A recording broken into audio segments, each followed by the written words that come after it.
The Prophet ﷺ used to leave unnecessary argumentation. What did I say?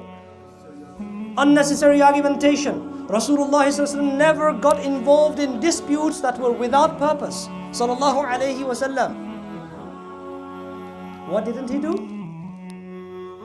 He never got involved in. Who is telling us this? Sayyidina Imam Hussain. He's relating this hadith from his father, Hazrat Ali Murtaza radiyallahu ta'ala anhu.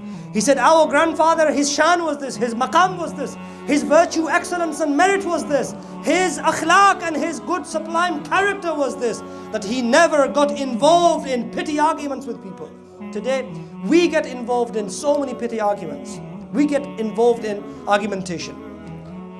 Rasulullah ﷺ involved in argumentation where he would have to speak for haqq. He got involved. He would stand up for haqq. He ﷺ would give evidence and dalil for haqq. And we know that in the case where he spoke with the wafd of Najran, the Christians that came from Najran, that tried to establish that Isa alayhi salatu wasalam was the son of God. The Prophet ﷺ argued with them, a sound argument. Why? Because his purpose was to establish that Allah has no sons. The purpose was valid, therefore the argument is justified. And he gave the evidence. When they refused to accept and they became stubborn, Rasulullah ﷺ from munazara, from valid argumentation, Rasulullah ﷺ challenged them for mubahala.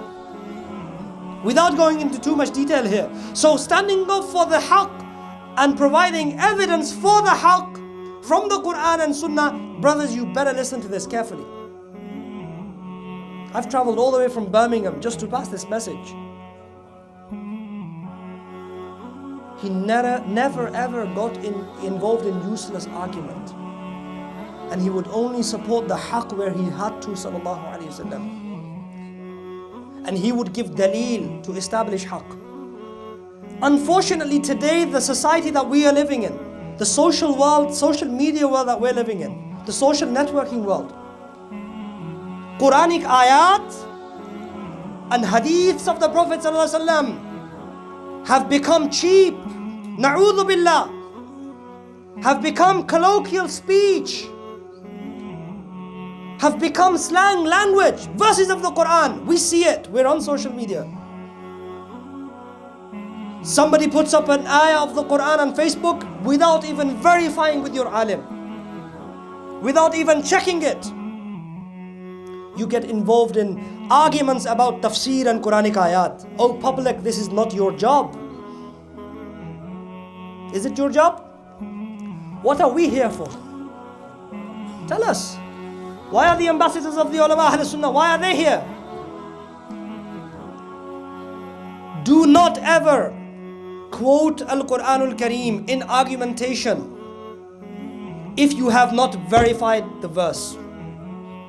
Never ever make up a hadith and forward it because you remembered somebody telling you about it and you remember the meaning and you make up the wording yourself. This is haram upon the public to do that. Standing up for the haqq with daleel is the job of the ulama. And you turn to your ulama, that's their job. That's why they are standing here. It's wrong for you to use Quranic ayat and hadith of the Prophet ﷺ like colloquial speech without having it verified by the ulama.